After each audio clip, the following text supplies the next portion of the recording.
अब इलास्टिक आओ बेटा, मुझे पता था इलास्टिक का रबरी बोलोगे, बेटा रबरी नहीं होता इलास्टिक। इलास्टिक इज छोड़ा फिर ऐसा पकड़ के छोड़ा तो फिर हो गया, यानी कि फ्लेक्सिबल। इलास्टिक का मतलब होता है फ्लेक्सिबल, नॉट ऐसा नहीं होना चाहिए जिसको ऐसे करे तो टूट जाए, ठीक है, फ्लेक्सिबल होगा, फ्लेक्सिबल, रबरी नहीं। कभी कभी क्या होता है, नान बहुत देर तक पड़ा रहता है तो रबरी लगने लगता है खाने में, यानी रबर के जैसा की बात नहीं हो रही है। एक्सपेंसिव, एक्सपेंसिव मतलब क्या होता है, बहुत महंगा। एक्सपेंसिव का मतलब हुआ महंगा, इसका मतलब हो गया लैविश, ठीक है। जो चीज एक्सपेंसिव होता है वो लैविश होता है ना, जिसमें आपको बहुत खर्च करना पड़ता है। इसका एंटोनिम कहोगे तो चीप हो गया, सस्ता। एक्सपेंसिव का सिनोनिम और लिखोगे तो डियर हो जाएगा। डियर का मतलब प्यारा नहीं, डियर का मतलब महंगा। एग्जीक्यूशनर, बेटा हम लोग एग्जीक्यूटिव और एग्जीक्यूशनर में कंफ्यूज कर जाते हैं। एग्जीक्यूटिव वो लोग होते हैं, वो एग्जीक्यूटिव में जो लेजिस्लेचर के द्वारा बनाए हुए कानून को इंप्लीमेंट करते हैं, है ना, जिसको हम हिंदी में कार्यपालिका कहते हैं। यहाँ पे एग्जीक्यूशनर है जो व्यक्ति, किसी भी व्यक्ति को जो सजा पाया हुआ व्यक्ति होता है उसको फांसी की सजा देता है ना, उसको एग्जीक्यूशनर कहते हैं। One who inflicts capital punishment. Capital punishment का मतलब ये होता है मौत की सजा, डेथ सेंटेंस, मौत की सजा, डेथ सेंटेंस, कैपिटल पनिशमेंट का मतलब होता है। एक्सप्लोरर तो होते हैं जो खोज करते हैं, है ना, एक्सप्लोरर होते हैं, एक्सप्लोर करते फिरते हैं कहां पर क्या है, एक्सप्लोर करते हैं तो एक्सप्लोर करने में अमेरिका की खोज हो गई, है ना, भारत की खोज हो गई, वो एक्सप्लोरर है। ल्यूरिड, बेटा ल्यूरिड है, ल्यूसिड नहीं है। ल्यूसिड होता है तो इजी होता है, जैसे मैं कहती हूं यार ऐसे वगैरह को ल्यूसिड लैंग्वेज में लिखो, है ना, ल्यूसिड लैंग्वेज में लिखो, तो मतलब इजी लैंग्वेज में लिखो। यहां पे ल्यूरिड है, ल्यूरिड का मतलब होता है शॉकिंग। भाई ल्यूरिड इंसिडेंट हुआ था, निर्भया का जो केस हुआ था, ल्यूरिड का मतलब होता है जो आपको बिल्कुल सकते में डाल दे, ये कितना गंदा, ये कैसा गंदा काम है। सो ल्यूरिड रिमार्क्स कई बार लोग पास कर देते हैं, है ना, ल्यूरिड का मतलब हो जाता है कि ऐसा रिमार्क जो शॉक कर दे, यार इतना गंदा कोई रिमार्क दे कैसे सकता है किसी पर, ऐसी टिप्पणी दे कैसे सकता है। मैंने क्या कहा, ल्यूरिड रिमार्क्स, है ना, ल्यूरिड इंसिडेंट यानी शॉकिंग इंसिडेंट। एबंडेंट का मतलब तो होता है बेटा प्रचुर मात्रा में, जिसका सिनोनिम हुआ लग्जूरियंट। मैंने पिछले क्लास में ये करवाया था। पोच का मतलब क्या है, ध्यान से सुनना बेटा। हंटिंग वन टाइम लीगल था, तो कुछ एरिया ऐसा बनाया गया जहां पे हंटिंग इलीगल था। अब तो खैर सब चीज का हंटिंग इलीगल कर दिया, लेकिन पोच का मतलब था इलीगल तरीके से हंट करना, क्योंकि अब हंटिंग इलीगल हो चुका है, इसलिए पोच का मतलब सीधा हंट ही निकलेगा, यानी कि शिकार करना। तो कई पोचर्स होते हैं, जाते हैं जाके हंट करके टाइगर वगैरह का खाल वगैरह ले जाते हैं। कैच का मतलब पकड़ना, प्रीच मतलब उपदेश देना। देखते हो ना कई बाबाओं को, वे टीवी के पर आके प्रीच करते हैं। और प्लंडर, जब पहले राजा वगैरह कहीं पर कब्जा कर लेते थे तो उनके जो सैनिक होते थे पूरे लूटपाट मचा देते थे, यानी पूरे शहर को प्लंडर कर देते थे, है ना। प्लंडर का मतलब होता है लूटपाट करना। बेटा क्विवर का मतलब होता है हल्का मूवमेंट करना, जैसे कांपना, है ना। टू मेक, टू शेक, जिसको लिख दो ना सीधा, शेक और ट्रेम्बल, ठीक है, मतलब कांपना, हल्का मूवमेंट करना बॉडी का, दैट इज क्विवर, ठीक है। एंड क्वेयर का मतलब होता है स्ट्रेंज, वियर्ड। बेटा शेक और ट्रेम्बल का मतलब हो गया कांपना, इसका हुआ विचित्र। देखो बहुत अजीब व्यवहार है उसका, ही हैज क्यूर नेचर, है ना, विचित्र व्यवहार, क्यूर नेचर। वॉल्यूम 1 का बेटा, सारा वॉल्यूम 1 का है, मैं सिनोनिम वॉल्यूम 1 में आ गई हूं। Idioms and phrases and one word substitution कराया था, उसमें शायद कुछ केडी लाइव ने हाइड भी कर दिया है। एडवर्स, प्रतिकूल, जैसे अभी क्या है, एडवर्स सिचुएशन चल रहा है, कोविड कोविड कोविड, कभी कोई वेरिएंट, कभी कोई वेरिएंट, पता नहीं क्या क्या। इसका मतलब हो गया कि अगर आप एडवर्स सिचुएशन की बात करें, बच्चों के लिए बहुत एडवर्स कंडीशन है, इकोनॉमी के लिए बहुत एडवर्स कंडीशन है, एजुकेशन सेक्टर के लिए बहुत एडवर्स कंडीशन है। एडवर्स का मतलब होता है अनुकूल नहीं है, नेगेटिव है, आपके फेवर में नहीं, ठीक है ना। Adverse is the antonym of facilitating.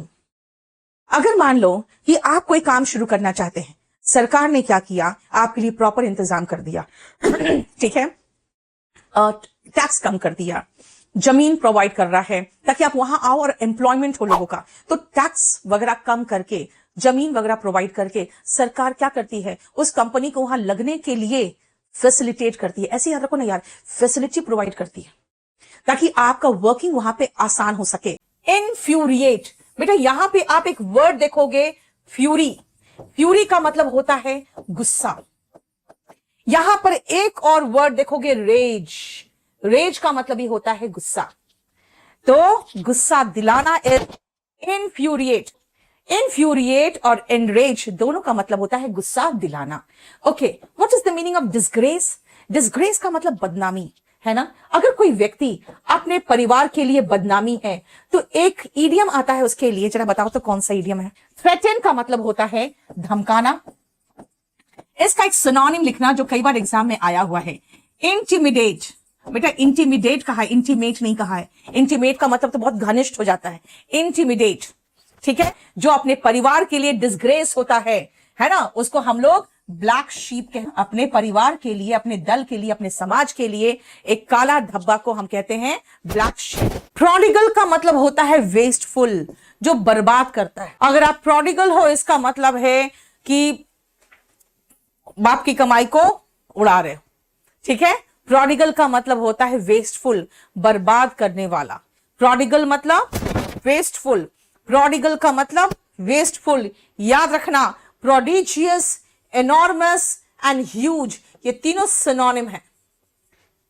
इसका मतलब होता है विशाल, जिसको कहते हो एनॉर्मस, ह्यूज, ह्यूमंगस, ठीक है, जाइगैंटिक। ये तीनों सिनोनिम है, ह्यूज, प्रोडिजियस, एनॉर्मस। ऐसे प्रोडिजियस का मतलब ह्यूज एंड पावरफुल भी होता है। देखा जाए तो प्रोडिजियस का एक और मतलब है पावरफुल। पावरफुल ये भी मतलब निकलता है इसका। What is the meaning of vacillate? आपको बहुत बुरा लगता है ना, कभी लड़की कहती है हाँ कभी ना, हाँ ना, है ना। When she vacillate, you really feel shaken and you quiver. अब शेक करते हो, ट्रम्बल करते हो डर के मारे, यार ये कहीं ऐसा ना हो टाइम पे धोखा दे जाए। इसका मतलब होता है सेम वेवर। इसका मतलब होता है fluctuate in your opinion and decision, not confident, and you are not on your own opinion and decision. You change your opinion and decision very often. यानी when you waver or when you vacillate, you change your opinion and your decision. You don't stick to your decision. कहते हैं ना, she wavers, इसका मतलब है कभी हाँ कभी ना. She does not stick to her opinion. She does not stick to her decision. She vacillates. Repartee का मीनिंग होता है यार क्विक विटी रिप्लाई, है ना. क्विक विटी, क्विक मतलब हाजिर जवाबी, और ऐसा जवाब कि आपकी बोलती बंद हो जाए, है ना. विटी का मतलब होता है वाक्पटुता, यानी बोलने की कला है. हाजिर जवाबी इज रिपार्टी. कभी कभी किसी के रिपार्टी के सामने आप बिल्कुल चुप हो जाते हो, कोई जवाब ही नहीं बनता, क्या करो, है ना. क्विक, तुरंत. विटी का मतलब होता है बेटा वाक्पटुता से संबंधित और जवाबी, ठीक है. रिफ्यूज तो मना करना. सेलिब्रेट, आप कोई अच्छी चीजें करते हो, है ना. जैसे किसी का बर्थडे सेलिब्रेट करते हो, कोई फेस्टिवल सेलिब्रेट करते हो, है ना. खुशी वाली चीजों को हम सेलिब्रेट करना यानी मनाना के लिए हम यूज करते हैं सेलिब्रेट. क्वेश्चन मतलब सवाल होता है और सवाल पूछना भी होता है. नेव का मतलब एकदम एक नंबर का बदमाश है ना. कहते हैं ना एक नंबर का बदमाश है, उसी को तो नेव कहेंगे. राइट। नेव का मतलब होता है, नेव का मतलब होगा स्काउंड्रल, स्काउंड्रल मतलब बदमाश, ठीक है। नेव का मतलब हुआ बदमाश, क्लियर। अब आओ, अगर हम सिनोनिम की बात करें तो नेव का मतलब जैसे हो गया बदमाश, अगर कोई अपना मिस्चीवस पर्सन भी कह सकते हैं, मिस्चीवस भी कह सकते हो, ठीक है। लेकिन जैसे कहते हैं ना, किसी को गून भी कह सकते हो, स्काउंड्रल बदमाश, तो आप स्काउंड्रल का सिनोनिम को गून लिख सकते हो,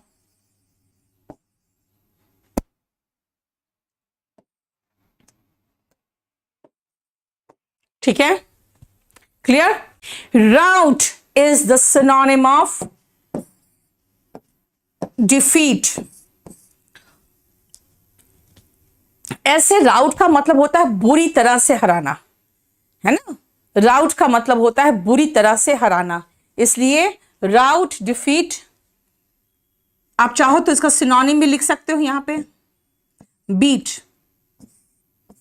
बीट का मतलब पीटना भी होता है, बीट का मतलब हराना भी होता है, ठीक है, ठीक है। क्रैश का मतलब तो टूट जाना, जैसे प्लेन क्रैश कर गया, यानी प्लेन बिल्कुल एक्सीडेंट हो गया, टूट फूट गया, ठीक है।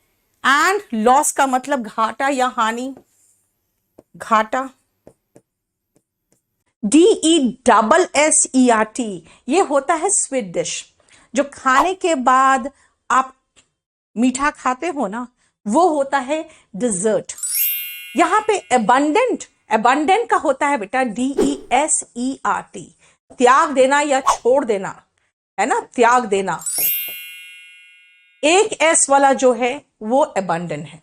वेस्ट लैंड मतलब पड़ती जमीन, जो खाली वेस्ट पड़ा हुआ लैंड है उसको वेस्ट लैंड कहेंगे, ठीक है। एंड ब्रॉथ बेटा सूप होता है।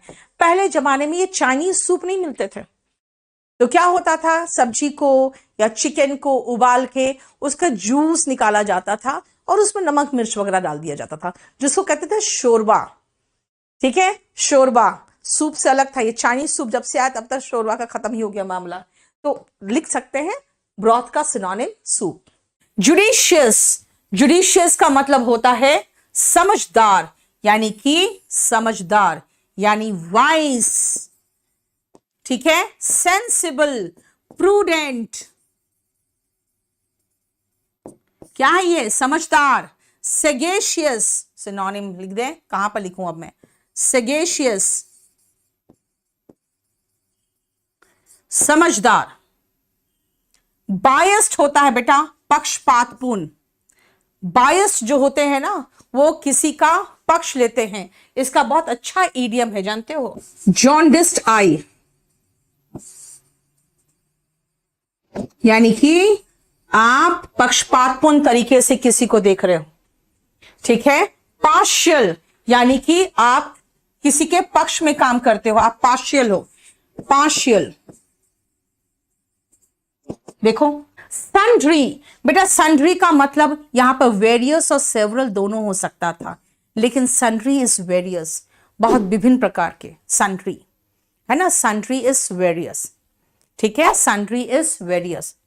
देखो यहां अगर वेरियस नहीं होता तब सेवरल बनता, यानी कि सन्ड्री जैसे कहते हैं ना, ऑल एंड सन्ड्री मतलब सब, वेरियस सब कोई, लगभग, विदाउट एनी डिस्टिंक्शन, सन्ड्री मतलब वेरियस हुआ।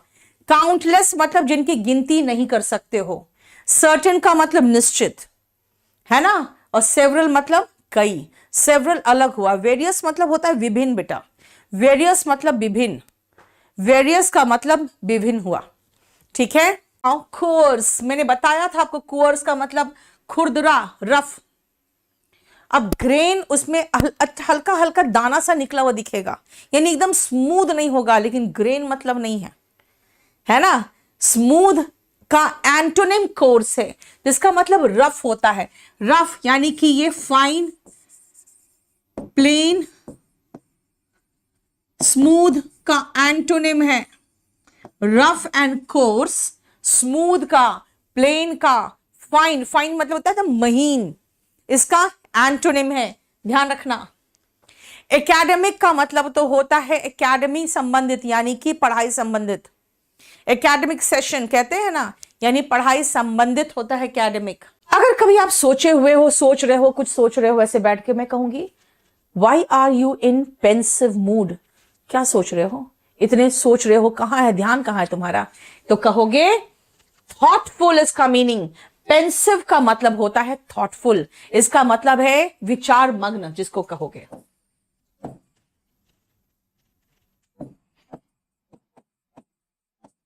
विचार मग्न।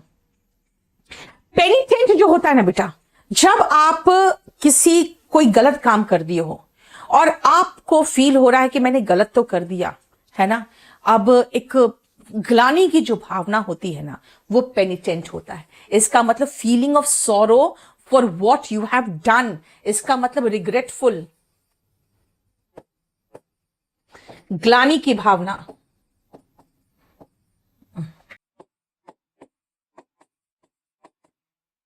ट्रांसपायर, अगर मैं पूछूं कि भाई मेरे पीछे देखो क्या क्या ट्रांसपायर हो रहा था, इसीलिए बार बार जब तब सब हाइड कर दे रहे थे ये लोग।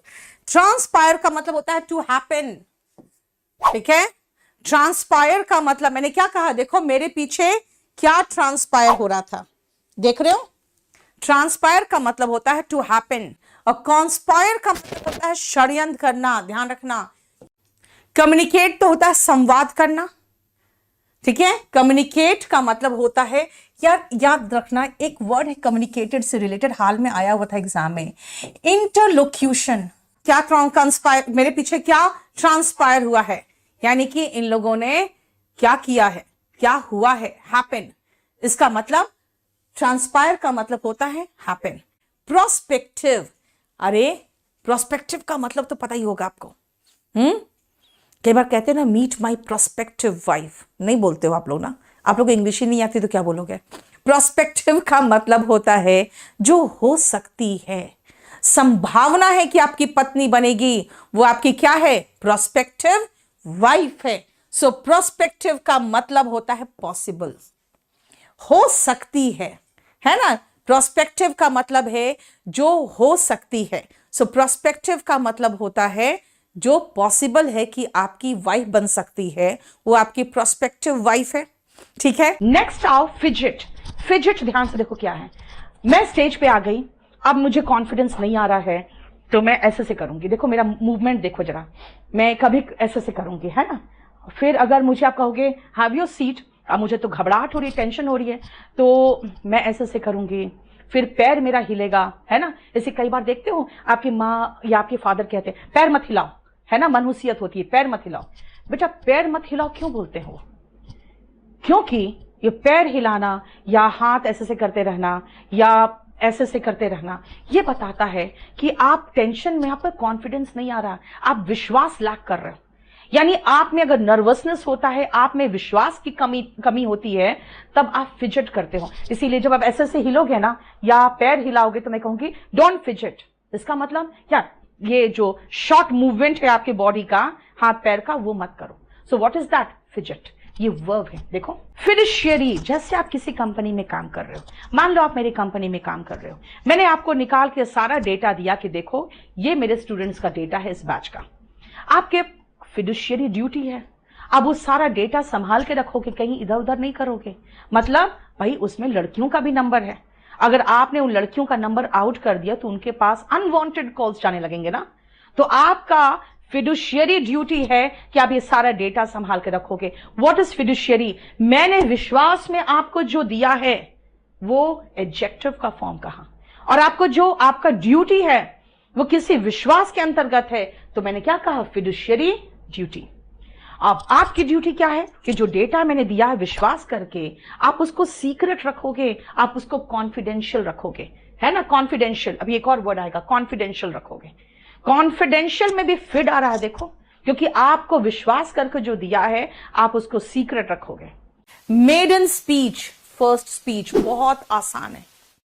मेडन का बहुत सारा मतलब और भी है, याद रखना। अगर मेडन की बात करोगे तो मेडन का मतलब होता है अनमैरिड गर्ल, जिसका सिनोनिम आप डैम्सेल भी कह सकते हो। अगर मेडन नेम की बात करोगे, मेडन नेम का मतलब होता है नेम बिफोर मैरिज। तभी तो आपकी कितनी लड़कियां हैं जिसको आप ढूंढते फिरते हो, फेसबुक इंस्टाग्राम वगैरह में नहीं मिलती है। क्यों नहीं मिलती पता है? आप उनके मेडन नेम से खोज रहे होते हो। शादी के बाद हो सकता है वो अपने पति का नाम ले चुकी हो, है ना, पति के नाम से वो जानी जा रही हो, राइट, है ना। मुझे भी ढूंढते हैं, मेरे क्लास के लड़के ढूंढते थे मेडन नेम से। अब तो खैर हम लोग का ग्रुप बन गया है, एक्स कार्मेलाइट का ग्रुप बन गया है। उन लोग मुझे मेरे मेडन नेम से ढूंढते थे पहले, और मेरा नाम नीतू सिंह था तो नीतू सिंह है तो नीतू सिंह ही रहेगा, है ना। तो वो ढूंढते थे, उनको मिल जाती थी मैं। इम्पोस्ट, देखो बेटा, इम्पोस्ट का मतलब इम्पोस्टर, बहरूपिया नहीं होता। इम्पोस्ट को याद रखना, इम्पोस्टर मत सोच लेना। इम्पोस्टर तो होता है जो बहरूपिया होता है, यानी कुछ और रूप धरा हुआ होता है। इम्पोस्ट का मतलब बेटा टैक्स होता है। इम्पोस्ट का मतलब टैक्स। डिस्पैच का मतलब होता है सेंड, और पोस्टेज तो पोस्ट से रिलेटेड होता है। पोस्टेज यानी डाक संबंधित जो हुआ पोस्टेज हुआ, ठीक है, क्लियर, समझ में आया। बोस्ट, डींगे मारना। Boast is to brag. Boast, brag, इसका मतलब क्या होता है? इसका मतलब होता है to blow one's own trumpet. अपने मुंह या मिट्ठू का एक इडियम है, याद रखना। To blow one's own trumpet का मतलब होता है अपने मुंह या मिट्ठू। तो एब्यूज का दो मतलब होता है। एब्यूज ऑफ पावर का मतलब हुआ पावर का दुरुपयोग, यानी रॉन्ग यूज, दुरुपयोग। और एब्यूज का मतलब गाली देना भी होता है, यानी टू यूज ऑफेंसिव वर्ड्स, जिसको हम इंग्लिश में ऑफेंसिव वर्ड्स को एक्सप्लेटिव्स भी कहते हैं, या फिर कस वर्ड्स भी कहते हैं। गालियों को एक्सप्लेटिव्स या कस वर्ड्स भी कहते हैं, यानी गालियां देना। यानी एब्यूज का मतलब गलत उपयोग करना, जैसे एब्यूज ऑफ पावर की बात करते हैं। थोड़ी क्रीम लगा लो, कई बार होता है चेहरा तुम्हारा ठीक नहीं लग रहा है, थोड़ी सी क्रीम लगा लो, थोड़ा सा पाउडर लगा लो, थोड़ा सा लिपस्टिक लगा लो, आईलाइनर लगा लो, अच्छे कपड़े पहन लो। पहनो या लगा लो, दोनों के लिए वर्ड आता है put on. Put on some cream, put on some powder, put on some lipstick, put on some eyeliner, put on some new clothes। यानी कि मैं कह रही हूं put on new clothes, यानी नए कपड़े पहन लो, है ना। लगाना और पहनना दोनों चीज आप अप्लाई कर रहे हो अपने चेहरे पे या बदन पे, इसलिए put on। और निकाल देना take off। Take off your shoes, जूते उतार दो। जो चेहरे पे मेकअप है वो उतारो, टेक ऑफ द मेकअप, है ना। लिपस्टिक हटा लो, टेक ऑफ। क्या क्या है समझ में? मतलब इसका मतलब है पुट ऑन पहनना, एंड टेक ऑफ मतलब उतारना, है ना। Take off your lipstick before you go to bed. बेटा एडवांस का मतलब क्या होता है? रेड्यूस उल्टा हो जाएगा यार। हॉल्ट, हॉल्ट मतलब रुकना हो जाता है। जानते हो जब मैं पहले मधुपुर से गिरिडीह जाती थी तो 2 स्टेशन पड़ता था बीच में, ट्रेन से बता रही हूं मैं, लोकल ट्रेन चलती थी वहां पे। उसके बाद फिर 2-3 और छोटे छोटे 2 और स्टेशन बन गए, तो उनका नाम हॉल्ट पड़ा। मैंने कहा ये हॉल्ट का मतलब क्या होता है? हॉल्ट का मतलब रुकना होता है, ठीक है। तो हॉल्ट का मतलब रुकना, ठीक है। एडवांस करते हैं अगर हम लाइफ में तो हम प्रोग्रेस करते हैं। कहते हैं बड़े एडवांस हो गए हो तुम दिल्ली जाके, है ना, बहुत दिल्ली जाके एडवांस हो गए हो, यानी बहुत प्रोग्रेस कर गए हो। एक्सटेंड तो होता है आगे बढ़ाना। अब कई 12 नंबर बैच वाले कहते हैं मैम हम लोग का बैच की वैलिडिटी एक्सटेंड कर दो। What is extend? एक्सटेंड का मतलब होता है आगे बढ़ाना। एक्सटेंड का मतलब बेटा प्रोलॉन्ग भी कह सकते हो, यानी आगे बढ़ाना, prolong. On the way he was bited on his toe by a poisonous snake. वो अपने रास्ते में जब जा रहा था तो उसके पैर में एक पॉइजनस स्नेक ने काट लिया। यहां पे क्या होगा प्रॉब्लम, जल्दी बताओ। बी पक्का? यस, बाइट, बिट, बिटेन। एक तो सबसे पहले यहां पे ब्लंडर था जो आपको सही करना पड़ेगा। और एक छोटी सी बात और बताऊं जो यहां पे नहीं दिया है, याद रखना बेटा, ये पॉइजनस जो वर्ड है ना ये गलत है, वेनमनस हो। पता क्यों? पता क्यों? पॉइजनस वो चीज होता है जिसको आप खाओगे तो मर जाओगे, जैसे पॉइजनस कोई एप्पल दे दिया, पॉइजनस कोई फ्रूट दे दिया, फूड दे दिया आपको, ठीक है। वेनमनस होता है जो हमें काट ले तो हम मर जाए, यानी पॉइजनस ने कौन सा है भाई, आप उसको काटोगे और मर जाओगे, वो पॉइजनस है। वेनमनस कौन है भाई, वो हमें काटेगा तो हम मर जाएंगे, ये चीज है।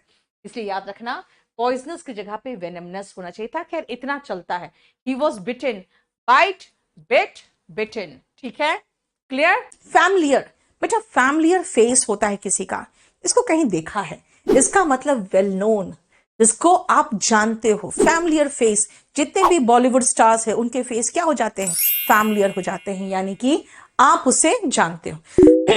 फैमिली से फैमिलियर नहीं आया है, इसलिए रिलेटिव मत लिख देना, ठीक है।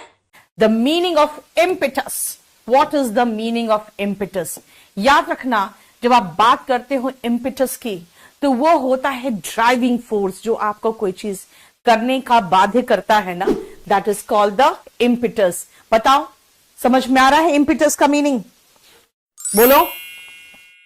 71, impetus is the driving force, जो आपको कोई चीज करने के लिए बाध्य करता है, दैट इज इम्पिटस।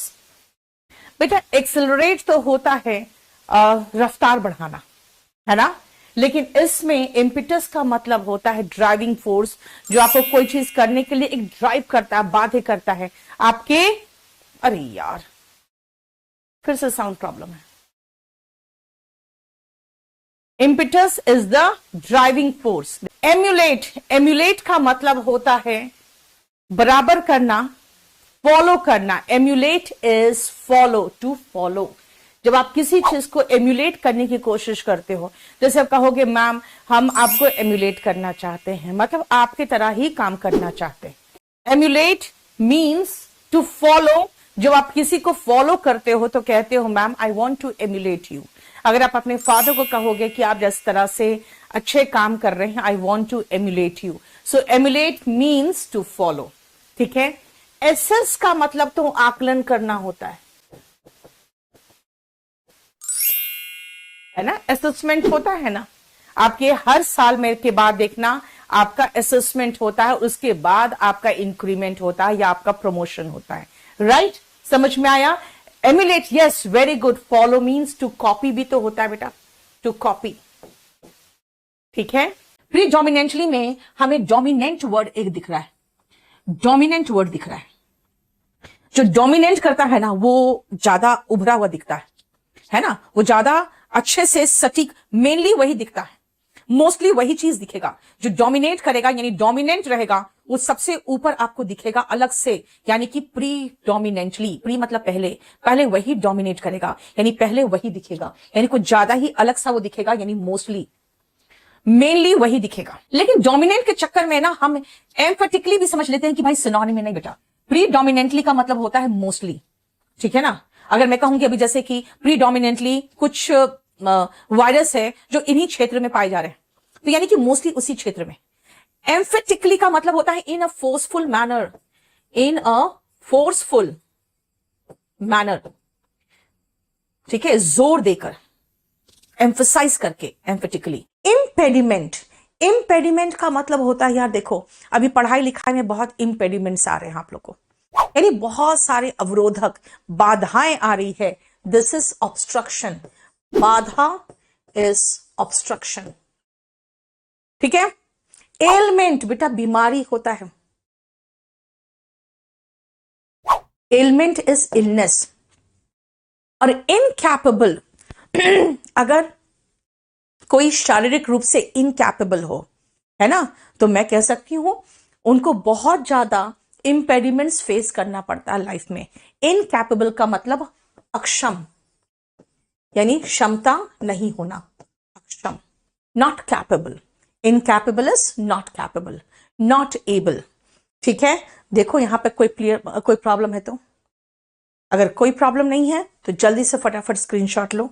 ऑब्स्टिनेट, बेटा ऑब्स्टिनेट का मतलब होता है ढीठ, ढीठ, अनयील्डिंग, जिसका मतलब ऑब्ड्यूरेट, टेनेशियस,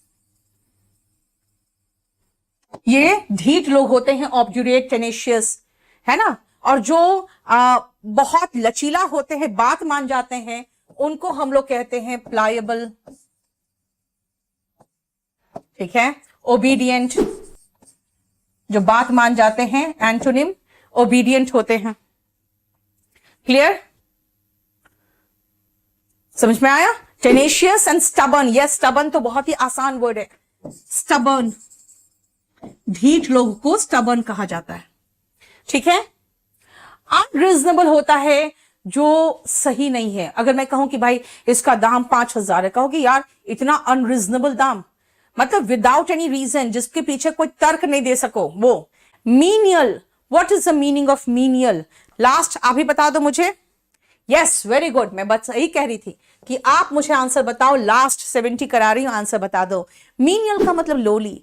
भाई मीनियल जॉब्स करना पड़ता था पहले बहुत सारे कास्ट के लोगों को, है ना, यानी वो कोई अच्छे नौकरी नहीं कर सकते थे, मीनियल जॉब्स करते थे, यानी निचले तबके का जॉब्स। ठीक है ना, लो पेड हो नहीं हो पता नहीं, लेकिन वो निचले तबके का जॉब होता था। टफ का मतलब हार्ड, है ना, इजी का उल्टा। डेंजरस का मतलब खतरनाक। रिप्रोच, बेटा रिप्रोच यहां वर्ड देख रहे हो? रिप्रोच का मतलब होता है डांटना।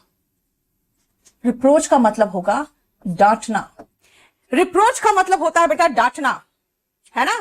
तो इररिप्रोचेबल का मतलब है बेटा, कब डांटते हैं किसी को बताओ तो? कब डांटा जाता है? डांटा तब जाता है जब आप गलत कुछ करते हो। इररिप्रोचेबल का मतलब हुआ कि भाई तुम डांट ही नहीं खाओगे। मतलब क्यों नहीं डांट खाओगे? क्योंकि तुम्हारी कोई गलती ही नहीं है। फॉल्ट का मतलब गलती होता है। फॉल्टलेस का मतलब जिनकी कोई गलती ही नहीं हो, है ना। फॉल्टलेस का मतलब होता है जो बिल्कुल इनोसेंट हो, जिनकी कोई गलती नहीं हो। क्लियर, समझ में आया? रिमार्केबल और एक्स्ट्रा ऑर्डिनरी बिल्कुल सिनोनिम के रूप में यूज कर सकते हो। क्योंकि अगर मैं कहूं रिमार्केबल विक्ट्री था, इसका मतलब बहुत बढ़िया, है ना, सुपर्ब जिसको कहोगे। रिमार्केबल का मतलब होता है मार्क करने लायक, इतना बढ़िया। फेलिसिटी, बेटा फेलिसिटी का मतलब होता है ब्लिस। ब्लिस एंड फेलिसिटी का मतलब होता है खुशी, हैप्पीनेस, खुशी, जॉय, एक्सटेसी, यूफोरिया, सब है सिनोनिम खुशी का। ग्ली, जॉय, ठीक है, ये सब सिनोनिम है किसका? खुशी का। बेटा प्रॉस्पेरिटी का मतलब संपन्नता होता है। संपन्नता मतलब आपके पास बहुत पैसा हो, उसका प्रॉस्पेरिटी। सिनोनिम है एफ्लुएंस। एफ्लुएंस का मतलब ये होता है धनी होने का, जो वो आपका स्टेट है, उसको कहते हैं प्रॉस्पेरिटी। ठीक है, यानी कि रिच नहीं, रिचनेस हो गया, कोई भी चीज की संपन्नता। Forgo, the reason is, forgo अलग वर्ड है। फॉर मतलब होता है पहले, पहले। गो मतलब जाना, यानी किसी चीज के पहले जाना, है ना, टू प्रोसीड, उसके पहले जाना। फॉरगो का मतलब हुआ के पहले जाना। इसका इंग्लिश में मतलब हो गया प्रोसीड, के पहले जाना। और फॉरगो का मतलब होता है किसी के पहले जाना। अगर उसके बाद जाना की बात करोगे तो प्रोसीड का एंटोनिम होता है सक्सीड। प्रोसीड का एंटोनिम होता है सक्सीड। फॉरगो, फॉरगो मतलब रिनाउंस होता है, त्याग देना, छोड़ देना। त्याग देना या छोड़ देना रिनाउंस होता है। रिनाउंस का सिनोनिम जो होता है वो एब्डिकेट है। एब्डिकेट, रिनाउंस का सिनोनिम एब्डिकेट, जैसे कोई पद त्याग देना, कोई पोस्ट को छोड़ देना। चेंज, चेंज का सिनोनिम होगा ऑल्टर। ऑल्टर का मतलब होता है बेटा परिवर्तन करना। ऐसे भी ऑल्टर जो है ना, ये ऑल्टर रूट है अदर का, यानी कि मुझे ये नहीं चाहिए, मुझे कुछ और चाहिए, है ना। जैसे मुझे चाय नहीं, कोई और ड्रिंक मिलेगा, कुछ ऑल्टरनेटिव है क्या आपके पास, है ना। ऑल्टरनेटिव का मतलब कुछ और, ये नहीं चलेगा, कुछ सब्स्टिट्यूट चाहिए। Alter is the root of other, इसलिए चेंज का मीनिंग हुआ ऑल्टर। ALTAR भी होता है, ये होता है जो थोड़ा सा रेज्ड प्लेटफॉर्म होता है, जहां पे सैक्रिफाइस किया जाता है मंदिरों में, या फिर जहां पे आप चर्च में जाते हो, आपने अगर कहते हैं ना I will take you to the altar, इसका मतलब आप उसके हाथ पकड़ के ले जाना चाहते हो कहां पे? फादर जहां खड़े होते हैं, थोड़ा सा ऊंचा प्लेटफॉर्म होता है, ठीक है, वहां पर जाने का मतलब ही होता है कि आप उससे शादी करना चाहते हो। सो ऑल्टर का मतलब होता है रेस्ड प्लेटफॉर्म। अब आओ प्रोडिजी। बेटा ऐसा बच्चा होता है जिसमें थोड़ा अलग हटके जानकारी हो, यानी सुपर इंटेलिजेंट, है ना, जो विलक्षण बालक नहीं होता जिसमें अलग तरह के नॉलेज होता। देखोगे ज्योग्राफी का सारे क्वेश्चन का आंसर कर रहा है ना, तो वही होते हैं prodigy. A child with extra ordinary knowledge, और यू कैन से जिसमें काबिलियत है, एक्स्ट्रा ऑर्डिनरी। हॉरेंडस, बहुत ही गंदा। हॉर वर्ड देख रहे हो, हॉरिबल से हॉरेंडस याद रखना ना, हॉरिबल, हॉरेंडस, बहुत गंदा। ग्रूसम, बहुत ही गंदा। रिपल्सिव, जिसको देखकर ही मन करे भाग जाए हम। रिपेल करता है, यानी कि उसको देखकर इधर आ रहा तो उधर भागोगे। Repugnant, highly unpleasant, highly unpleasant. देखो माइल्डली सिंसियर मतलब हल्का फुल्का कर्तव्यनिष्ठ। मैकबर, यस मैकबर भी हो सकता है, यानी कि जिसको देखकर आपको मकबरे सा फीलिंग आए, है ना, यानी कि बहुत ही घबराहट सा हो, अच्छा ना लगे। क्लियर? देखो repugnant, horrible, horrendous, gruesome, repulsive, ये सब सिनोनिम हुआ हॉरेंडस का। साइड का मतलब हत्या, साइड का मतलब होता है हत्या। अब पेट्रीसाइड देखो, सॉरी यहां पर पेट्रीसाइड लिखा है ना, पेट्रीसाइड देखो तो ये हो जाता है पिता की हत्या, है ना। Petri is the root word of brother, तो ये तो हो गया ब्रदर की हत्या। Regi is the root word of raja, यानी रेजीम, रेजीम का मतलब हो जाता है शासन, तो रेजीम अगर शासन है तो शासक की हत्या, रेजिसाइड। और जेनो बेटा जीन्स से रिलेटेड है, ये जीन्स से रिलेटेड है। अगर जीन्स कोई पूरा खत्म करना है तब तो हमें उस जीन्स का मास मर्डर करना पड़ेगा, सारे जितने भी लोग हैं उस जीन्स के, उन सबको मारना पड़ेगा। सो याद रखना, patricide is killing of father, patricide is killing of brother, regicide is killing of king, and genocide is mass murder. एवर्ट, ध्यान से देखो बेटा, एवर्ट का मतलब होता है प्रिवेंट, एवर्ट का मतलब होता है प्रिवेंट। अगर कभी आप ड्राइव केयरफुली करते हो तो क्यों करते हो?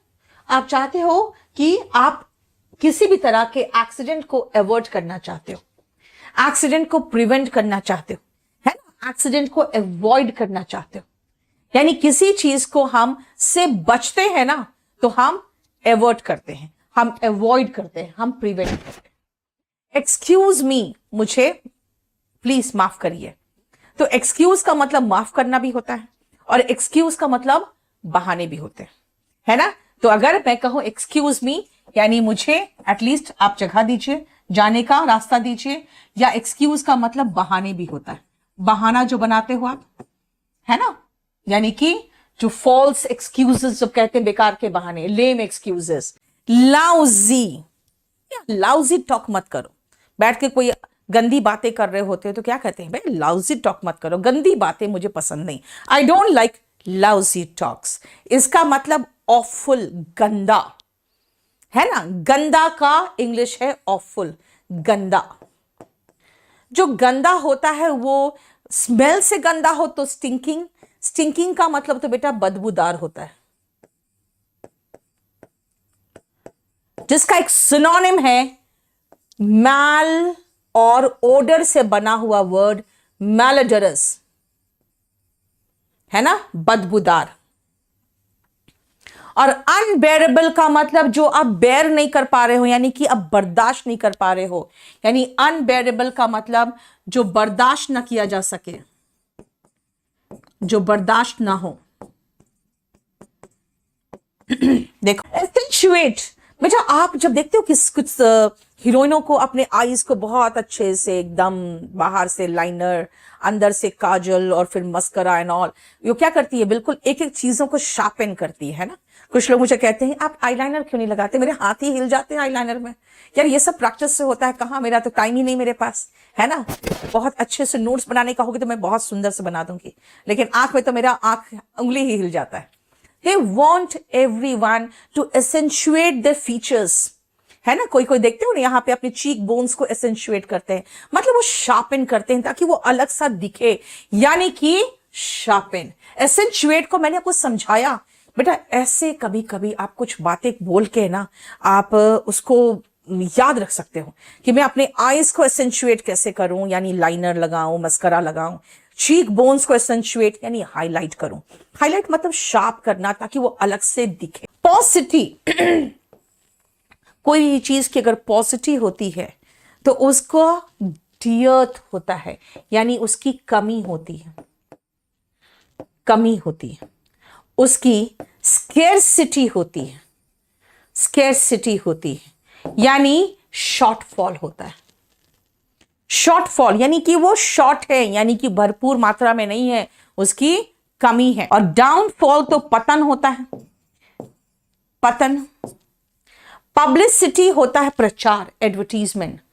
पब्लिसिटी कोई चीज का करते हो तो प्रचार करते हो, एडवर्टीजमेंट करते हो। I was frustrated at not being able to dash off my old car.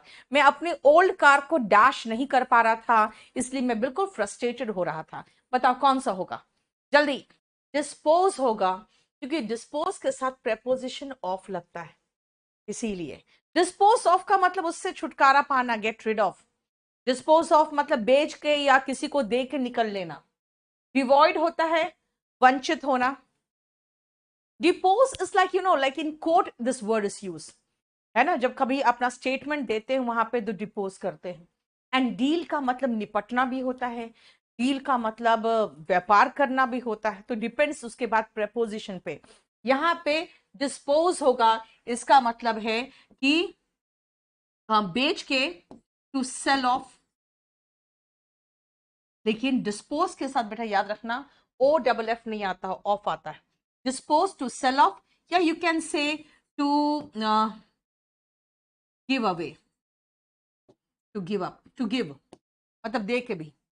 कई बार ऐसा होता है दे के या बेच के हम निकल लेते हैं, किसी भी तरीके से उससे छुटकारा पा लेते हैं। Cordial, what is the meaning of cordial? Cordial का मतलब फ्रेंडली। बेटा कोर्डियल इज लाइक को का मतलब साथ होता है। रिमेंबर, जब भी को होगा ना कोई, इसका मतलब साथ में होगा। सो कोर्डियल का मतलब होता है फ्रेंडली, यानी कि दोस्ताना। कोर्डियल रिलेशनशिप आपके किसी के साथ है, इसका मतलब आपका फ्रेंडली रिलेशनशिप उसके साथ, ठीक है। आप अगर किसी से बातचीत नहीं करते हो तो रिजर्व्ड रहते हो। बेटा फ्रेंडली और रिजर्व्ड ये दोनों एंटोनिम है, ठीक है। और स्मूथ क्या है? स्मूथ है बिल्कुल एकदम प्लेन, जिसको कहोगे एकदम स्मूथ है, प्लेन, है ना। ये एंटोनिम है रफ का, खुरदुरा का। ये एंटोनिम है COARSE, कोर्स का। एंटोनिम है कोर्डियल, एंटोनिम है रफ का या कोर्स का। रिसिपिएंट, रिसीव करने वाला रिसिपिएंट होता है, रिसीव करने वाला रिसिपिएंट होता है, रिसीव करने वाला रिसीवर, रिसिपिएंट। अगर एंटोनिम देखोगे तो डोनर होगा, ये एंटोनिम हो गया रिसिपिएंट का, डोनर देने वाला। क्रिएटर तो क्रिएट करने वाला यानी बनाने वाला, जैसे भगवान हमारा क्रिएटर है, ठीक है। और लास्ट है इंस्टिगेटर, जो इंस्टिगेट करता है। What is the meaning of to instigate? बेटा आपको जो उकसाता है ना, गलत काम करने के लिए जो उकसाता है उसको इंस्टिगेटर होता है। So instigator is one who provokes. Provoke का मतलब ही होता है उकसाने वाला, उकसाने वाला। Surreptitiously, what is the meaning of surreptitiously? Surreptitious से LY लगाया गया है तो सरप्टिशियस में ly लगाने पर वो एडजेक्टिव से एडवर्ब बन गया। मीनिंग क्या होगा? Secretly. Don't look at me surreptitiously, यानी नजरें चुरा के चुपके चुपके मुझे मत देखो। सरप्टिशियसली का मतलब हुआ सीक्रेटली, यानी लोगों को पता ना चले। ठीक है, जिसको आप कह सकते हो जैसे सीक्रेट का हो जाता है ना, एक सिनोनिम और भी है क्लैंडस्टीन, है ना, इसका मतलब होता है सीक्रेट। अगर मैं सिर्फ सीक्रेट की बात करूं तो, है ना, समझ में आया? सिनोनिम याद रखना, सीक्रेट चुपके चुपके, चोरी चोरी, यानी छिपा के, क्लैंडस्टीन, यानी कि आप समझ रहे हो ना कि इसका मतलब किसी को पता ना चले। फाइन। जेन्युइन, कई बार होता है ना, आप कुछ खरीदते हो, कहते हो भाई ये जेन्युइन तो है ना, फेक तो नहीं है ना, इसका मतलब होता है ये रियल तो है ना, इसका मतलब नॉट फेक, यानी असली है कि नहीं, ये पूछते हो आप, है ना। अट्रैक्टिव होता है आकर्षक, जो अट्रैक्ट करे आपको, आकर्षक। इसका सिनोनिम याद रखना, बिविचिंग। ये जो विच होती है ना बेटा, ये जादूगरनी होती है। आप फेरी टेल्स पढ़ते होगे, फेरी टेल्स में जितनी जादूगरनी होती है वो मोहित कर लेती है किसको? प्रिंस को, यानी राजकुमार को, है ना। और जो प्रिंसेस होती है, प्रिंस क्या करता है? उसको लात मार देता है। और बिविचिंग का मतलब क्या हो गया फिर? यानी विच मोहित करती है ना, जादूगरनी क्या करती है? सम्मोहन करती है। बिविचिंग ब्यूटी, इसका मतलब एकदम आकर्षक ब्यूटी, है ना। नेक्स्ट एक और वर्ड है मेस्मराइजिंग, ये भी होता है आकर्षक। प्रोग्नोसिस, बेटा प्रो का मतलब हो जाता है पहले, ठीक है। ये और ये वर्ड मिलता जुलता दिख रहा है लेकिन सिनोनिम नहीं है। डायग्नोसिस तो होता है जब कोई बीमारी वगैरह होता है किसी को, तो उसका एक जांच पड़ताल होता है, वो होता है डायग्नोसिस करना, यानी डायग्नोसिस होता है जांच, ठीक है। प्रो मतलब पहले, और फोर का मतलब मैं अभी बता ही चुकी थी पहले, फोरकास्ट, यानी कि आगे का कुछ बताना, जैसे वेदर फोरकास्टिंग होता है ना। कई बार आप अपने भविष्य का फोरकास्ट करते हो, यानी पहले बताना, to tell about something beforehand, पहले से बता देना, जिसको फोरटेल भी कहते हैं, है ना। भविष्यवाणी वगैरह फोरटेल होता है, और जैसे वेदर वगैरह फोरकास्ट होता है, पहले से बता देते हैं।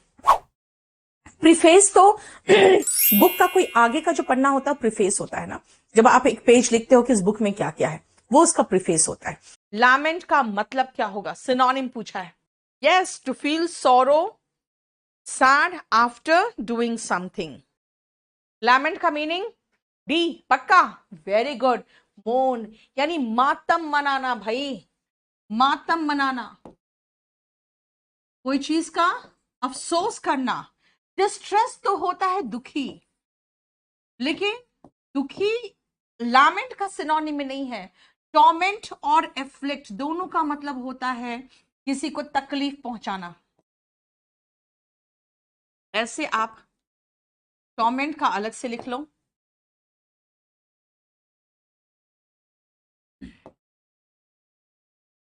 क्योंकि एफ्लिक्ट का मीनिंग खाली बेटा होता है पहुंचाना। हाँ, क्या? जैसे तकलीफ, एफ्लिक्टेड पेन, एफ्लिक्टेड इंजुरी, ऐसे वर्ड यूज करेंगे। फोरबोर्ड एंड फोरटेल, बेटा FORE, जहां दिखे समझ जाओ ये रूट है पहले का, और टेल का मतलब बताना। So what is फोरटेल? फोरटेल का मतलब है पहले से बता देना, है ना। जनरली क्या होता है, आप लोग जाते हो एस्ट्रोलॉजर के पास, है ना, यानी भविष्यवक्ता के पास, जो आपके कुंडली देखते हैं, है ना, और उनके पास जाके बताते हो कि मेरा भविष्य बता दीजिए। You want him to foretell your future. तो फोरटेल एंड फोरबोर्ड दोनों का मतलब हुआ सेम, पहले से ही भविष्यवाणी करना।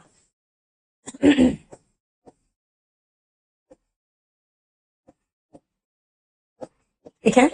एंड फोर फ्रंट, आगे, है ना। जैसे अगर आप लीडर हो तो आप फोर फ्रंट में रहते हो, यानी कि आगे रहते हो। फोर मतलब आगे हो गया, फोर फ्रंट मतलब आगे हो गया, ठीक है। इम्पेक्केबल, अगर आपने मुझे कुछ लिख के दिखाया और इतना बढ़िया लिखा है, कॉमा फुल स्टॉप सब जैसा होना चाहिए वैसा है, एक स्पेलिंग का मिस्टेक नहीं, बहुत अच्छा मटेरियल है, कंटेंट्स बहुत अच्छा है, तो मैं नीचे लिखूंगी इम्पेकेबल टास्क। इसका मतलब है कि जिसमें मुझे एक त्रुटि तक नहीं मिला, फॉल्टलेस।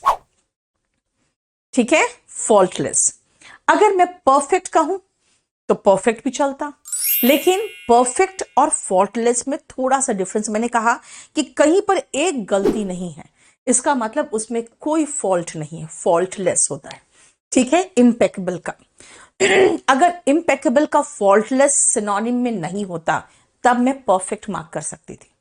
ठीक है, मिराकुलस, बेटा मिराकल से बना है मिराकुलस। मिराकल जब होता है कोई चीज ना, तो आपको महसूस होगा जादू हो गया। अब मिराकल जब होता है तो जादू ऐसा होता है कि अच्छा लगता है, फील होता है यार कितना अच्छा हुआ है ना, एकदम मिराकल हो गया यार, वो बच गया, एक तरह से तो मिराकल हो गया है ना। अगर आप मिराकल होने की बात करते हो तो मिराकुलस की बात होती है, और मिराकुलस कभी भी खराब नहीं होता, अमेजिंग होता है। हालांकि होता है ये अनएक्सपेक्टेड, लेकिन होता है अमेजिंग।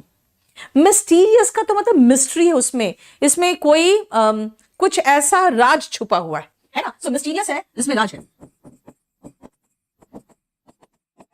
जिसमें कोई मिस्ट्री है ना। कई ऐसे उपन्यास होते हैं ना मिस्ट्री, पहले हम लोग पढ़ते थे उसको। आजकल तो तुम लोग का कितना अच्छा समय है ना, सारा का सारा इतने अच्छे फिल्म के रूप में आप लोग देख लेते हो। और हम लोग क्या करते थे, हम लोग पढ़ते थे और लास्ट नहीं पढ़ते थे कि नहीं पूरा पढ़ो तो मजा आएगा। The matter has been prepared preponed from 30th July to 15th July. अब देखो ध्यान से, 30th जुलाई मैंने कहा भाई बहुत लंबा डेट दे रहे हो आप मुझे, तो कोर्ट के कहा चलो कोई बात नहीं 15 जुलाई को आ जाना। आप लोग सभी लोग मुझे प्लीज पोस्टपोन का एंटोनिम बताओ। हाँ मनीषा तुम्हारा ही तो इंतजार था मुझे, प्रीपोन्ड वाली आ गई। देख प्रीपोन्ड जैसा कोई वर्ड नहीं है डिक्शनरी में। कहां से आ गया? लोग सोचते हैं पोस्ट का उल्टा प्री है तो प्रीपोन्ड। कोर्ट में सुनती हूं the date has been preponed, बेटा प्रीपोन्ड डिक्शनरी में वर्ड ही नहीं है। द रीजन इज हम लोग पोस्ट का उल्टा प्री सोचते हैं, तो इसीलिए पोस्ट नेटल बोलते हैं यानी जन्म के पश्चात, तो प्री नेटल बोलते हैं क्यों, जन्म के पूर्व, है ना। तो ये सोचते हैं हम लोग। पोस्ट का हर जगह प्री नहीं होता, प्रीपोन जैसा कोई वर्ड नहीं है। पोस्टपोन का एंटोनिम दो है, एक है एंटीडेट तो एंटीडेटेड हो जाता, और एक है एडवांस यानी 30 जुलाई का डेट बहुत आगे का दे दिया मुझे पहले का दो, तो वो प्रीपोन नहीं कर रहा बेटा, वो एडवांस कर रहा है, नहीं तो एंटीडेट कर रहा है। अब एक वर्ड आपको दिखाओ मैं यहाँ पे एनचैंटर में, ये जो चैंट वर्ड होता है ना, ये चैंट होता है जैसे मंत्र पढ़ना के लिए चैंटर होता है, एनचैंटर मंत्र पढ़ना। चैंट का मतलब होता है मंत्र पढ़ना, तो पूरा एनचैंटर का मतलब क्या हो गया, वही जो जादू टोना करे, मंत्र पढ़ के किसी को अपने कब्जे में करने की कोशिश करे, है ना। इसीलिए एनचैंटर का मतलब वन हु चैंट्स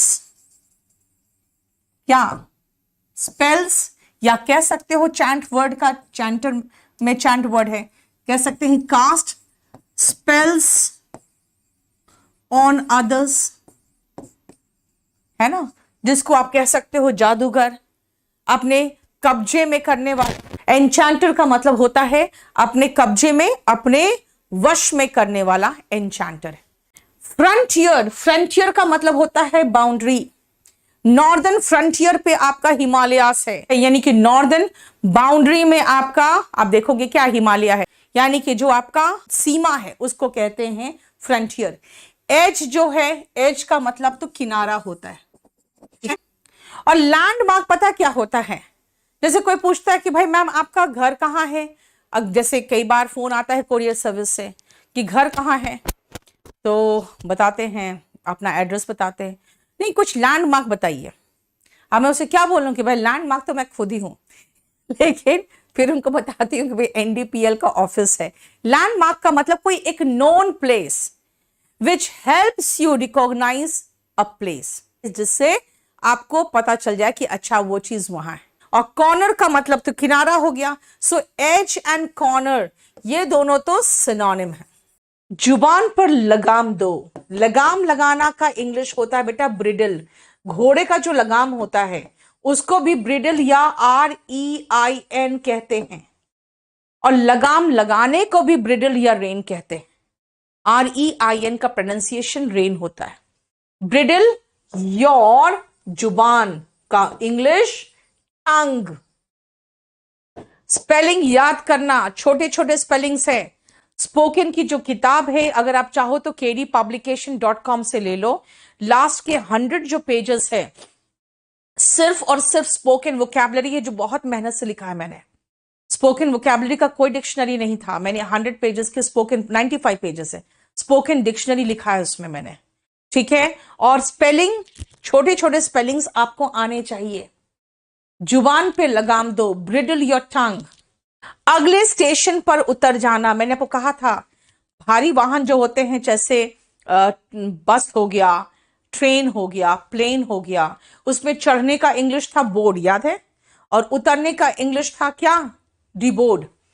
डिबोर्ड कहां पे, अगले स्टेशन पर, at the next station.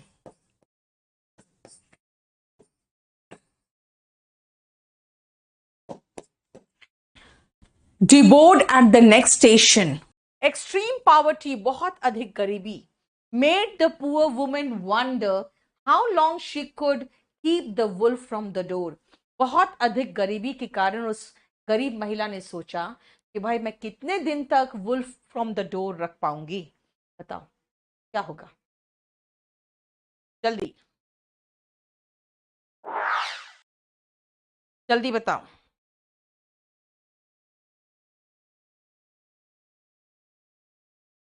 Hmm,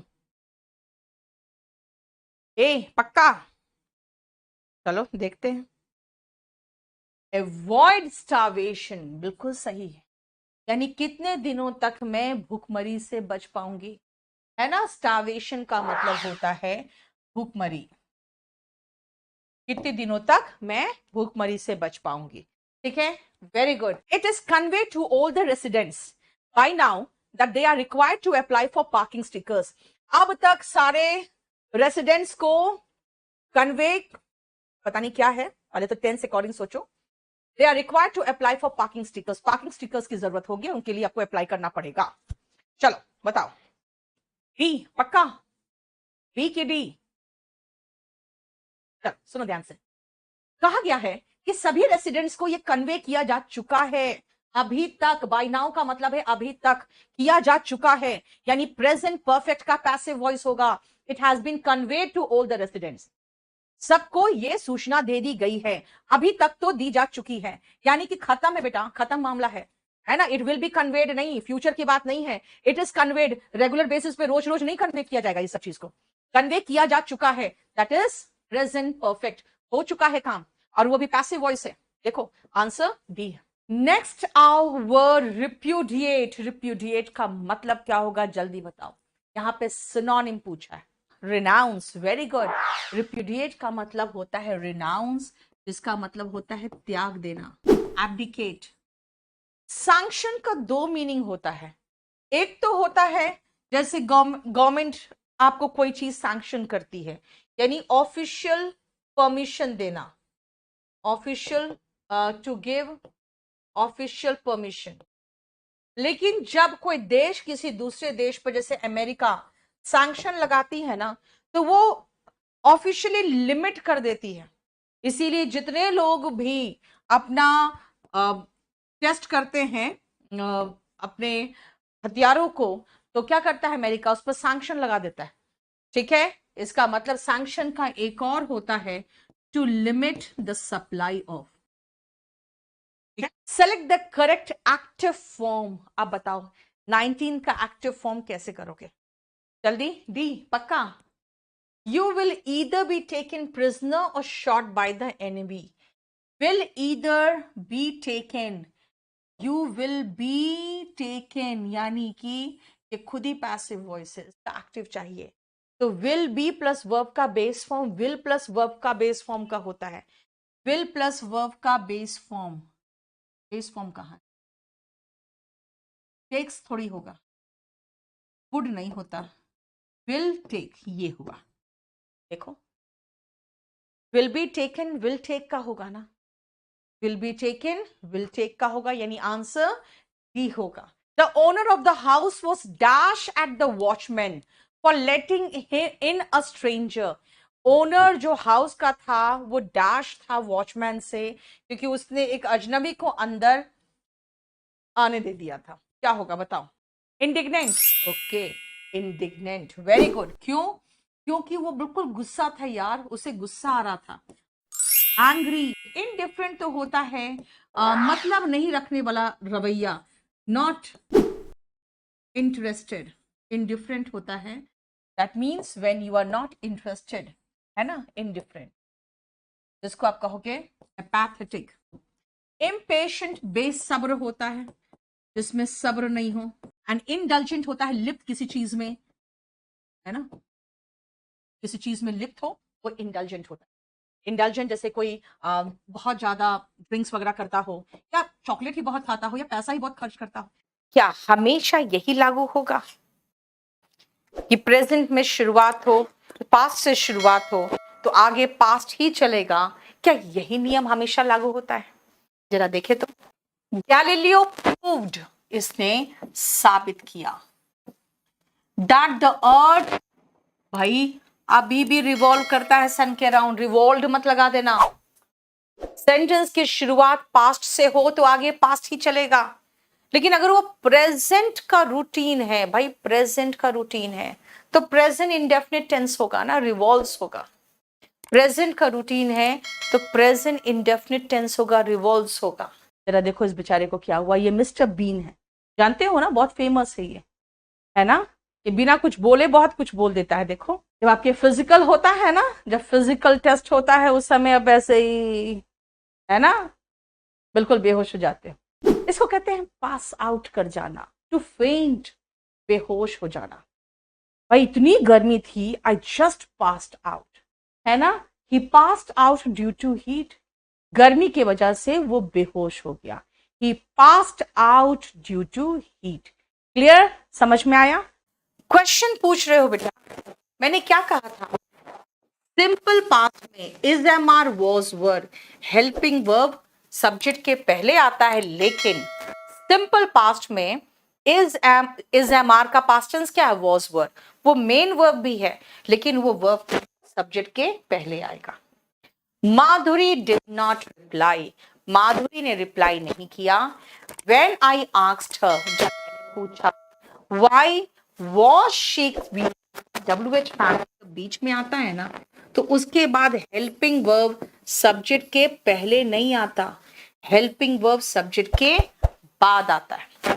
helping verb subject के पहले नहीं आएगा, हेल्पिंग वर्ब सब्जेक्ट के बाद आएगा। नेक्स्ट आओ, one who helps a person in need. इनमें से कौन सा व्यक्ति होता है जो किसी जरूरतमंद का हेल्प करता है?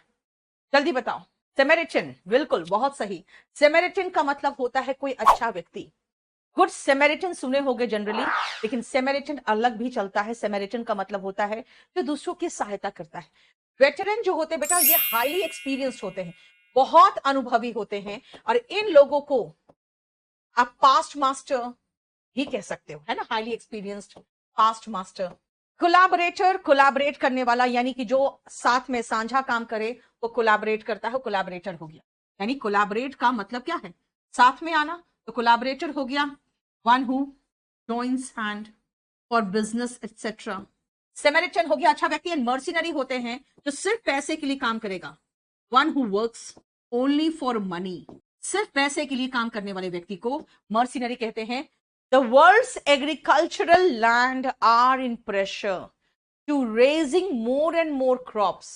जो वर्ल्ड का एग्रीकल्चरल लैंड है वो प्रेशर में है कि ज्यादा से ज्यादा क्रॉप्स उगाया जाए। बताओ। सी, पक्का? देखते हैं। Are in pressure to raise. क्यों? सबसे पहले आर लैंड है, लैंड है तो is under pressure to race. Under pressure बिल्कुल सही है, यानी कि दबाव में है। और टू के बाद वर्ब का बेस फॉर्म आता है ना, इन्फिनिटिव में पता है ना, टू के बाद वर्ब का बेस फॉर्म आता है।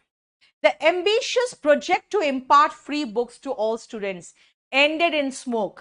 कुछ एक दो लोगों ने सोचा कि हम फ्री बुक सारे स्टूडेंट्स को बांटेंगे, and that ended in smoke. क्या होगा बताओ? एंडेड इन स्मोक का मतलब क्या हुआ, जल्दी बताओ। एंडेड इन स्मोक का मतलब सी पक्का। yielded नो रिजल्ट, यस, धुआं में उड़ गया, कुछ नहीं हाथ लगा, सब कुछ हवा हवाई। कहा सबको बुक्स देंगे फ्री में, हुआ कुछ नहीं। ठीक है, देखो 10 नंबर। क्लियर? देखो ये सारे वर्ड्स ऐसे हैं जो इंग्लिश मीडियम वालों को भी नहीं आते, इसलिए बेटा क्वेश्चन यहां से आता है। स्पोकन का वोकैब अलग होता है, इनका वोकैब अलग होता है, दोनों वोकैब डिफरेंट चीजें हैं। हम लोग इस तरह का वोकैबुलरी करते हैं। ही सेड, उसने कहा, ही दैट, वो आगे मिस्टेक को रिपीट नहीं करेगा, वो गलती रिपीट नहीं करेगा। पास्ट टेंस से शुरू किए हो तो फ्यूचर में कहां घुस गए, आप पास्ट में ही रहोगे। विल का past tense would. The salesman tried, कोशिश किया उसने, मुझे सोलर हीटर बेचने का। टू सेल, टू के बाद तो वर्ब का बेस फॉर्म ही आता है, ठीक है। बट लेकिन आई ऑलरेडी, अब ये प्रेजेंट टेंस में कहां से घुस गया, आएगा हैड वन। सेल्समैन ने मुझे बेचने की कोशिश की सोलर हीटर, एक है ना, जो सन से यानी कि सूर्य की के किरण से चलने वाला जो हीटर होता है, लेकिन मेरे पास ऑलरेडी एक था, यानी पहले की बात कर रहे हैं। अब आओ नार्सिस्ट। बेटा नार्सिस्ट कहानी पे बनाया, जानते हो क्या कहानी था? एक लड़का था, उसका नाम नार्सिसस था। लड़का नहीं, राजकुमार था, उसका नाम नार्सिसस था। नार्सिसस एक बार, क्योंकि उस समय आईना नहीं होता था, उस समय मिरर होता था, तो एक बार तालाब में अपने आप को जैसे देखा, उसने कहा यार मैं इतना सुंदर, ये कैसे हो सकता है? और वो अपने पर ही मोहित हो गया। आपने जब वी मेट देखा है, उसमें करीना कपूर नहीं कहती मैं अपनी पसंद हूं, है ना, क्योंकि वो अपने आप को बहुत पसंद करती थी। नार्सिस्ट जो होते हैं वो लोग अपने आप को बहुत पसंद करते हैं, सेल्फ एडमायरर होते हैं। बेटा बोस्टफुल नहीं होते, बोस्टफुल तो वो होते हैं जो डींगे मारते, है ना। ये लोग सेल्फ एडमायरर्स होते हैं, वो अपने आप को बहुत पसंद करते हैं। कहां से आया है वर्ड? नार्सिसस से। नार्सिसस कौन था? ये ग्रीक स्टोरी है, ये ग्रीक स्टोरी है जिसमें नार्सिसस एक प्रिंस था, जिसने अपने आप को देखा पानी में तो अपने पर ही मोहित हो गया, फिर दिन भर बैठ के वो अपने आप को देखता रहता था। ज्ञान और शुड, कितना छोटा चीज, एबिलिटी बताना है। जब आपको क्षमता बतानी है तो ज्ञान, जब सलाह देना है तो शुड। क्षमता बतानी है तो ज्ञान, सलाह देना है तो शुड। क्षमता बतानी है, वो कह रहा है बेटा you can not break my heart, तुम नहीं तोड़ सकती मेरा दिल। देखो मेरा दिल लास्ट में आता है, और सबसे पहले तुम यानी कि करने वाला सब्जेक्ट, फिर मॉडल कैन, फिर वर्ब चाहिए। वर्ब मतलब क्रिया, ब्रेक। ब्रेक क्या? मेरा दिल, my heart. You can not break my heart. इस लड़की ने कहा I can break your head, I can break your head. भागेगा ये, क्या कहेगा? आई शुड लीव नाउ, है ना। ये तू नहीं तो कोई और सही, कोई और नहीं तो कोई और, है ना। लड़की और बस एक जाती है तो दूसरी आती है, इसीलिए आपने जान का खतरा ना मोले, सीधा वहां से निकल ले। आप सभी लड़कों को ये मेरी तरफ से मुफ्त सलाह है। कभी कभार थोड़ा बहुत पेंटिंग कर लेती हूँ, जैसे बैठे बैठे कभी कभी किसी का चेहरा बना देती हूँ, तो कुछ लोग कहते हैं अब तो बहुत अच्छी डिजाइन है, एक ही स्ट्रोक में किसी का चेहरा बना देती हूँ। बेटा मैं डैबलर हूँ। डैबलर का मतलब थोड़ा बहुत हाथ कर लिया, है ना, थोड़ा बहुत हाथ इस्तेमाल कर लिया। मैं डैबलर या डिलेटेंट कहलाऊंगी, क्योंकि मैं कोई एमएफ हुसैन नहीं हूं। He was a connoisseur. हम थोड़ा बहुत ड्राइंग कर लेते हैं। बेटा हम में से 99% लोग तो ऐसे ही होते हैं कि कुछ हॉबी के रूप में थोड़ा सा हाथ साफ कर लेते हैं। We are dabbler and dilettante. Remember one thing बेटा, डैबलर एंड डिलेटेंट का मतलब होता है जो डीपली एंगेज नहीं है आर्ट में। देखो ध्यान से, one who is not deeply engaged in an art but has some interest in it, same as synonym में dabbler and dilettante। ठीक है, इसका एंटोनिम कॉनशर होगा, एक्सपर्ट जिसको कहोगे, किसी चीज में पास्ट मास्टर। ठीक है, क्लियर?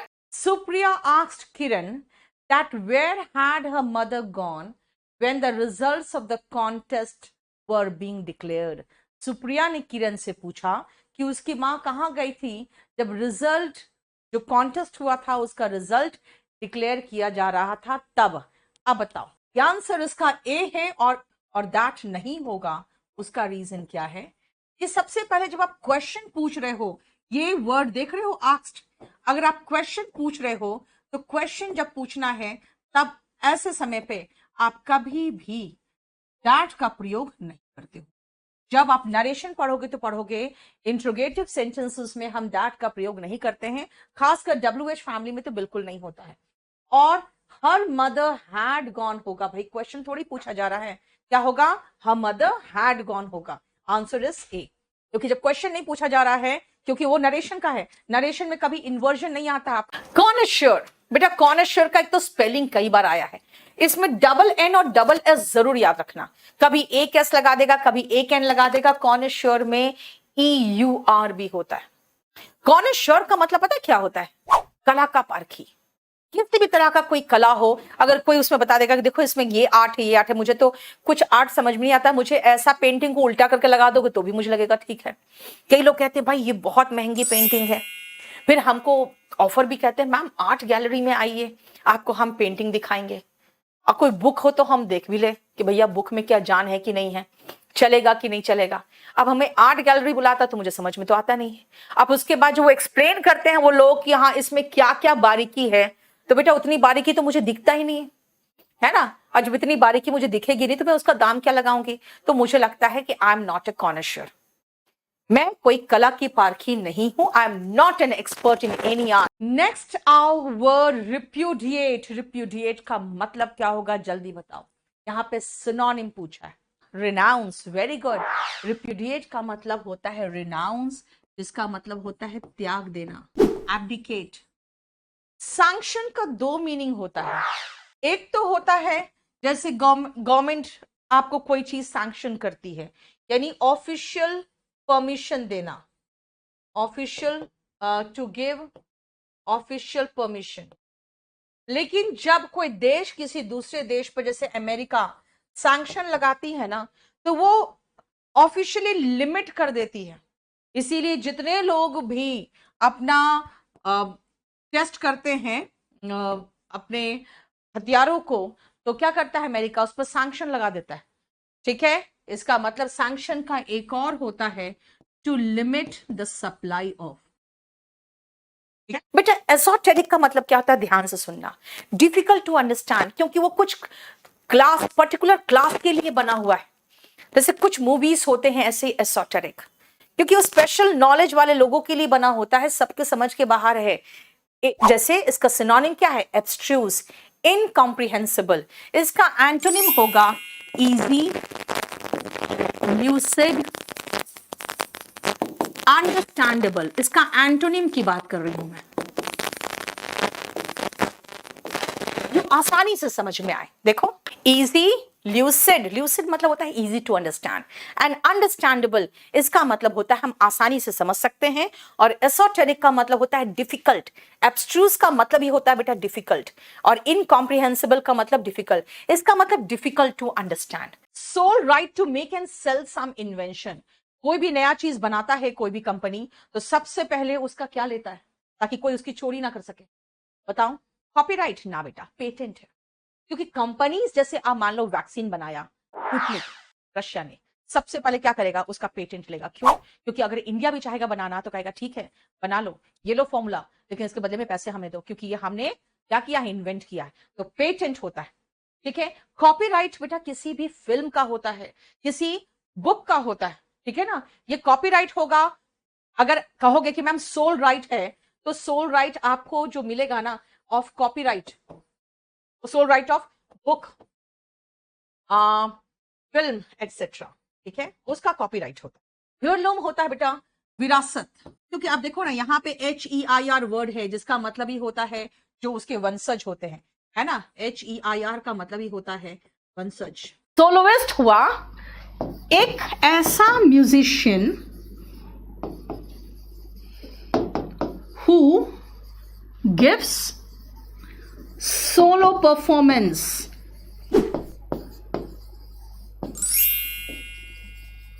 जो सोलो परफॉर्मेंस देता है वो सोलोइस्ट कहलाता है। ठीक है, क्लियर?